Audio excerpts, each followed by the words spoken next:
In the year 2010, Vishy Anand pulled off one of his greatest attacks, but also one of the greatest attacks of all times when it comes to World Chess Championship history, because here you witness really an incredible gameplay by Vishy against Topalov in the round 4 of the World Chess Championship in 2010.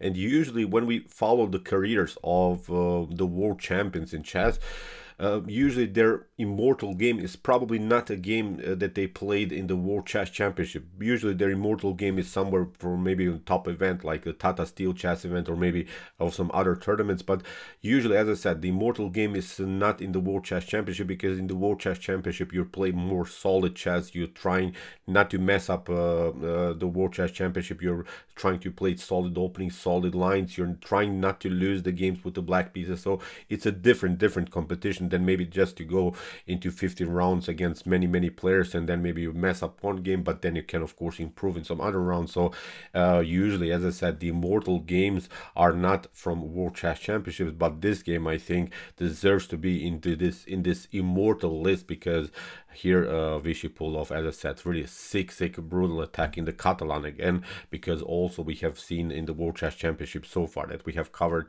back from 2010 that Vishy already pulled off a beautiful Catalan opening against Topalov in the round 2. So we're now in the round 4. As I said, we have covered already the two decisive games of this World Chess Championship, the round 1 and the round 2, in which Topalov took the lead in the round 1, but then Vishy equalized the game with in the round 2 with a beautiful, as I said, Catalan opening. And now in the round 4 we'll see again a brilliant, sharp, tactical Catalan play by Viswanathan Anand and Veselin Topalov. So let's see now the game. D4 was played by Vishy. We have knight to f6 by Topalov, c4, e6, knight to f3, the counter in Nimzo or in the Nimzo Indian system. We're not playing knight to c3 because we're probably getting pinned with the move bishop to b4. D5, here again the transposition into the queen's gambit decline, and now Vishy goes for the Catalan again with the move g3, letting again the position explode. Really beautiful opening choice. And again, I liked Topalov's choice. He played again the open defense with the move d takes c4. Usually if you lose maybe one game in an opening line or something, then you try to switch the line, maybe you're trying to switch the opening theory.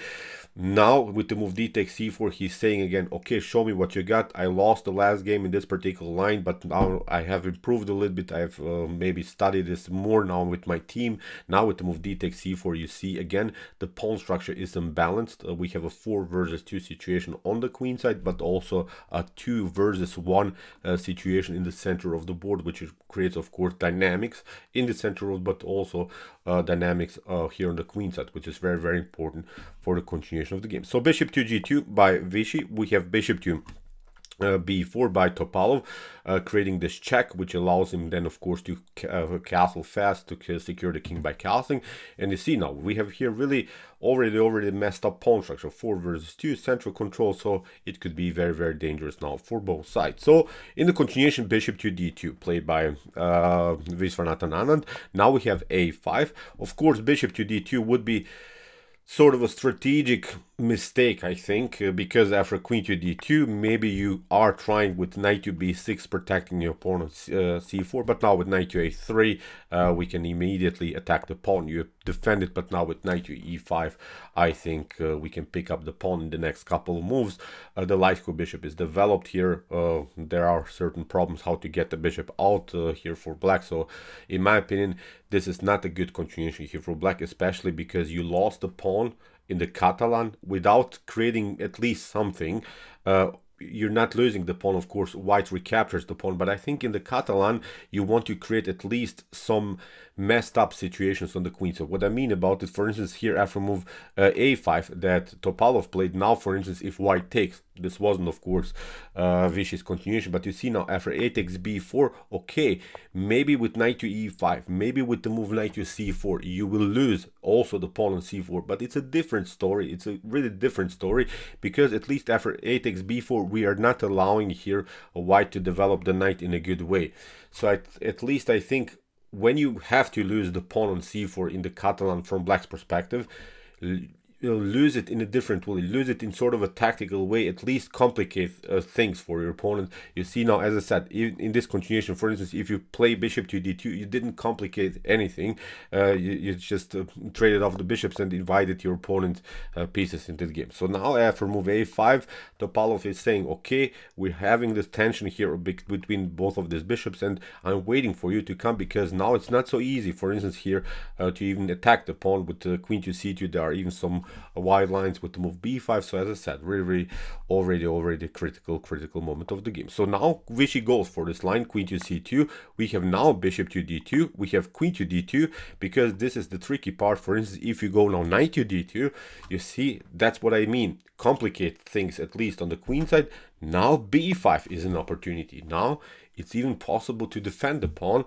Okay, you can try maybe now some ideas of knight to e5, but we can lock now the diagonal with the move knight to d5. And notice, even if you play e4, the queen is standing here on c2 and gives here black an extra tempo. Knight to b4, look at this, knight to d3 in some occasions is possible. So it's really an unpleasant game. Queen to d4 is going to happen. So you see, there are also some tactical possibilities here for black. So that's what I mean, complicate things at least. With this move a5 in the beginning, you see, we're forcing the queen lost the tempo. Now we take the bishop, and at least you lost another tempo. So that's what I mean.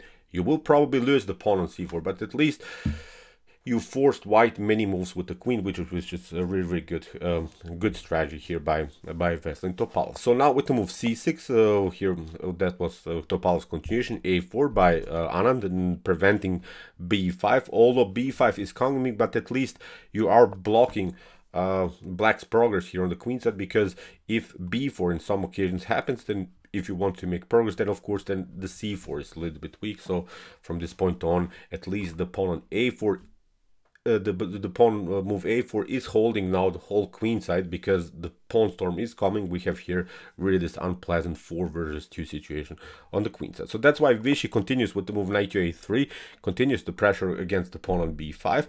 We have now bishop to d7. For instance, if you play now a takes b5 and something like c takes b5, there is this line, queen to g5 seems tempting, maybe hitting the pawn on g7 and also hitting the pawn on b5, but actually black can castle, and you can also take out maybe the pawn on b5. But look at this, the bishop is coming out with the tempo, you have to step back. Now we just develop further pieces, and this pawn on the c file is unpleasant. Knight to d7 is going to happen, rook to b8, hitting the pawn on b2. So this is, I think, also playable for black. So as I said, knight to a3 was Vishy's continuation, so he didn't go for this a takes b5 followed with queen to g5 line, which is very tricky. So in the continuation, bishop to d7, we have now knight to e5, again with the same motifs. Knight to c6 is then a huge threat. A takes b5 is of course threat, because after c takes b5 your rook could be hanging. But here in the continuation, whenever this happens in the Catalan, for black is the best move is simply to lock the diagonal with this normal move knight to d5. So we have now e4, knight to b4, kingside castling here by Vishy Anand. We have also kingside castling by Veselin Topalov, and now rook from f to d1, getting the rook on the d file. And you see now there is this tension between the knight and the bishop. There is this tension with potential breakthrough motifs with the move d5. This is also tension. We have a tension here. So already really dynamic position now for both sides. Although black is up a pawn, but this becomes really a tactical mess. So if you, for instance, play f6, many of us, I think, would make this strategic mistake. F6 is not so good, because actually we can take knight takes d7, and after queen to d7 we can immediately break and enter here with the move d5. Even if you pass through, look at this, queen to c3, you pick up the pawn, we pick up the pawn, this pawn is weak, this pawn is weak on c4, on a4 is weak, we have a dangerous passer, d6 is going to happen, liberating the long diagonal, the knight is a little bit loose. So really a messed up game already for black. So it's not so easy to decide, should I stay with my bishop on the board, should I leave it here in the continuation. Topalov went into this line, bishop to e8, which is of course getting out of this attack by the knight, controls also this diagonal, but it's still a passive square for the bishop. It's of course not the optimal square for the light square bishop. So Vishy says, okay, you lost now some time with your development. I'm breaking here the position immediately. d5, brilliant choice here by Vishy Anand, because If you play e takes d5, this wasn't again played in the game, but I think this move has to be discussed here. After e takes d5, we can pick up the pawn on d5, and even if you challenge now the knight with the move f6, look what happens. So we can even sacrifice the knight. We are liberating now the long diagonal. After queen to d2, rook takes d2, you can pick up the knight, but now c7 is coming, and look at this. The rook is hanging, so look at this. You don't have even control of the c8 square because your bishop is standing in the way, so it's of course game over here for black. So this is one specific line that could of course happen. So I think it's really already a dangerous game here for black. So that's why Topalov goes with queen to d6. He gets out of this attacks. We have now knight to g4. We have queen to c5. The queen is sneaking in on dark squares because when we traded off also the dark square bishop, there are several squares that can be attacked also here by black. So in the continuation, knight to e3, played by Vishy. He's controlling again the d5 square. In the continuation, knight to a6. So you see Topalov has some problems with the development of his light square bishops, minor pieces, and here after d takes c6, Vishy is already opening now the long diagonal, and it's not so easy now to again make some decisions. Here in the continuation, for instance, if you play bishop to c6, many of us, I think, would play this move. Then, of course, look at this. A takes b5 is going to happen. Now you have to pick up the piece. Knight to c4, for instance, could happen. You pick up here the knight. Rook to c8 is c1 is going to happen. There is simply no good defense against the c-file attack. And suddenly, look at this. With e5, again, this bishop is coming into the game. So I would really not love to play anymore this game from black's perspective. So that's why after d takes c6, we have now b takes a4 here by Topalov. But look at this. All of these pawns now are suddenly weak in the continuation. Knight to c4, of course, played by Vishy Anand. We have bishop to c6. It's a different story now. Rook to c1. Again, the queen gets endangered, and now comes one of the critical moments of the game. So here black is pretty fine, I think, because what black needs to do is, I think, play the move queen to e7.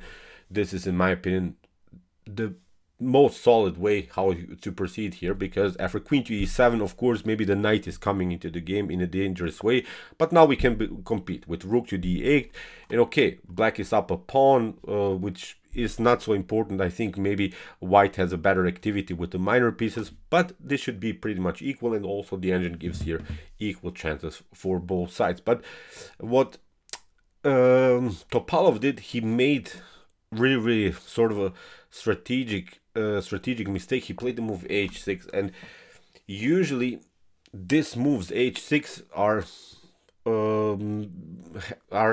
at least prophylactic moves in some of lines, in some other openings, and maybe in some other sidelines. At least you're protecting something, at least you're preventing something with the move h6. But this move h6 in this particular position was really unnecessary, because so far white didn't attack anything. White doesn't have a great attack here on the king side. White doesn't have any attacks at all. So basically black has equalized the game, and now you're weakening the pawn structure when you don't have to. You have to regroup, you have to include more pieces in the game, and this is really a specific case how you can just play a bad pawn move without even getting challenged or something. So as I said, h6, huge positional mistake by Veselin Topalov. Now Vishy uses this moment with the move knight to d6, hits the queen, and again Topalov has maybe the chance to go queen to g5, because okay, you can maybe now say, okay, at least I will admit my mistake. I made the move h6 as a mistake. Now at least I will try to protect my dark squares now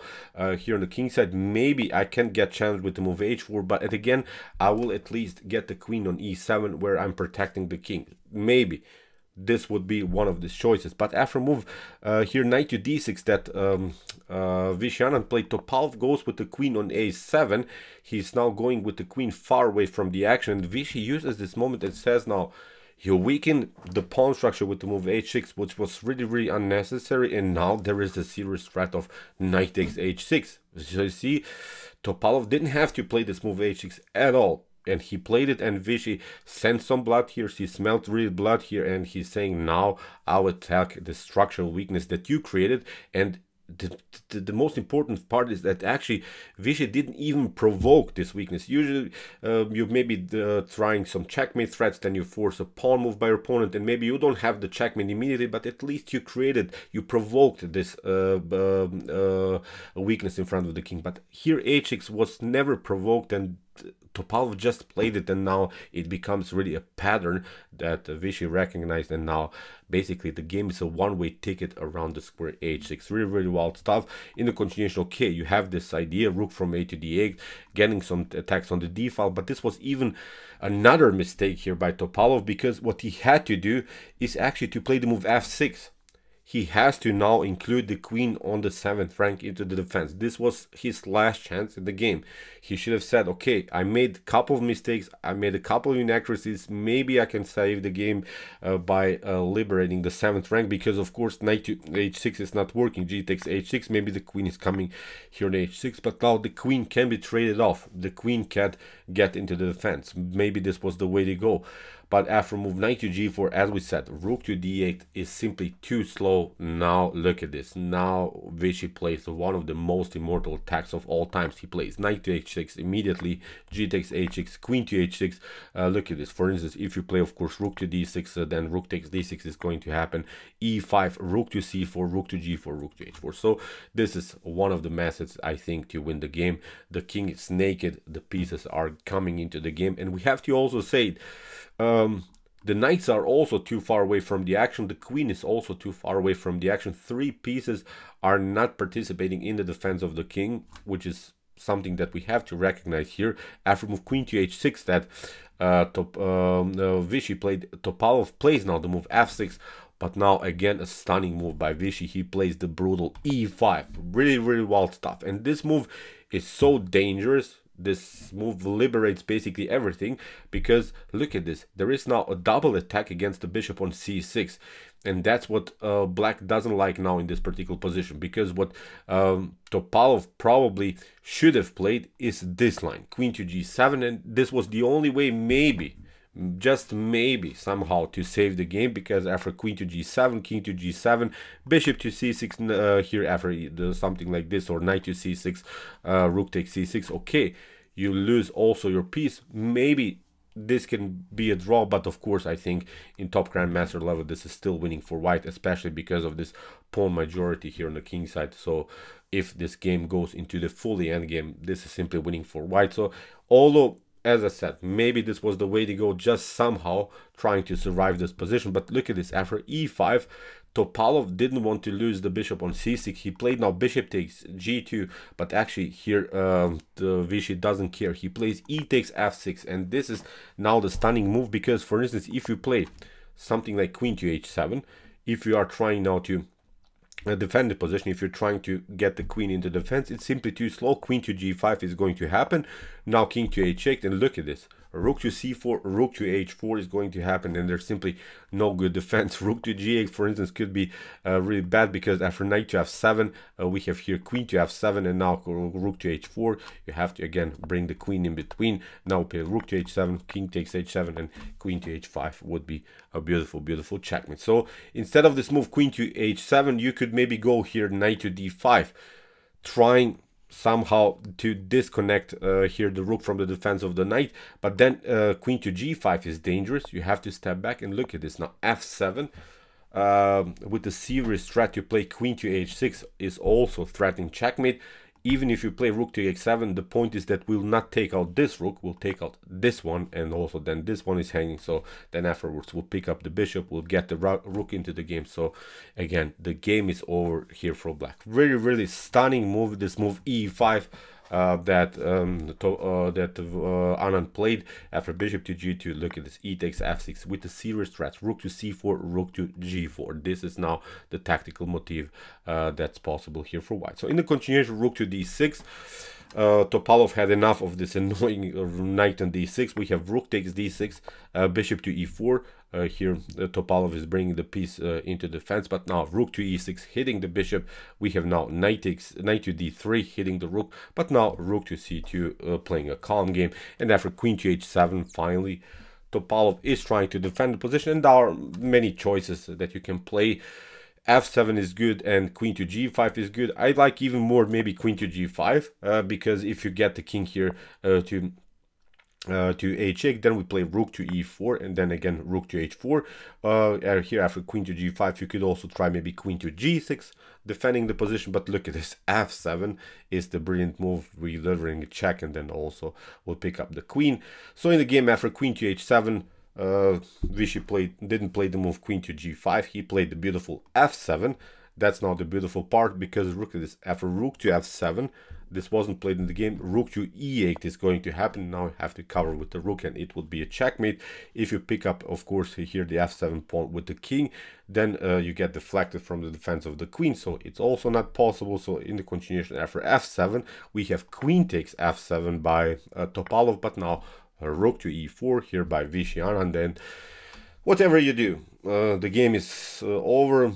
In the continuation, queen to f5 was played by Topalov, but this is not working. Even if you play some ideas of knight to f2, then we play simply queen to g5 again. You have to now bring the queen in between. Now we play a check. You can maybe cover. We trade off the pieces, and now after rook takes f2, this leads into a favorable endgame, of course, for white. We trade off the rooks, we pick up these pawns. The rook is, of course, much better against the knight. We have here two passers, so this is now completely winning. But okay, this was after knight to f2. In the game, queen to f5 was played, and here after rook to e7. In this position, actually, Veselin Topalov resigned. So what's the problem? For instance, if you play rook to f7, if you're trying to cover your 7th rank, then this rook is coming into the game. There's simply no good defense anymore. If you play something like queen to g4, trying, of course, somehow to protect the g7 square, then you're getting checkmated on h7. So this is also not working. So as I said, after move rook to e7, in this position, Topalov resigns. So brilliant, brutal attack here by Vishy Anand, immortal e5 breakthrough, getting these pieces unbalanced all over the board. Topalov made these inaccuracies and mistakes, which are, I wouldn't say this is a beginner's mistake or something, but really this move h6 caused him many problems. Knight to g4 was, of course, then Vishy's continuation, so really an unnecessary move. And that's something that I would really not recommend you maybe for beginners to do. Don't weaken your pawn structure when you don't have to. Sometimes you have to do it. Sometimes your opponent is provoking the weakness. Sometimes he's attacking you maybe with many pieces. But this was simply not the case, I think. This was simply something else. Although, as we said, after knight to d6, still Topalov had maybe some chances to survive. At least he should have battled on this dark square diagonal, maybe bringing more pieces into defense, but he went on the other side after knight to d6, queen to a7, and now the rest is history. We have seen this immortal, brutal attack here by Vishy Anand. So, incredible attack. So this game was very important, because after the game 4, Vishy Anand took the lead, but believe me or not, this wasn't over. After this game, still they played a really cool game. So as I said, it was simply one of the best chess games, but also one of the best world championships of all time. So, okay, I hope that you enjoyed this game. I really enjoyed it a lot. Interesting ideas of the Catalan for sure. If you want to see some other games from this World Chess Championship in 2010 between Topalov and Anand, check out our coverage so far. Here are some links of some games that we have analyzed before. And if you like this content, don't forget to subscribe to my channel. See you soon with some more videos, and what to say, chess is the best, of course.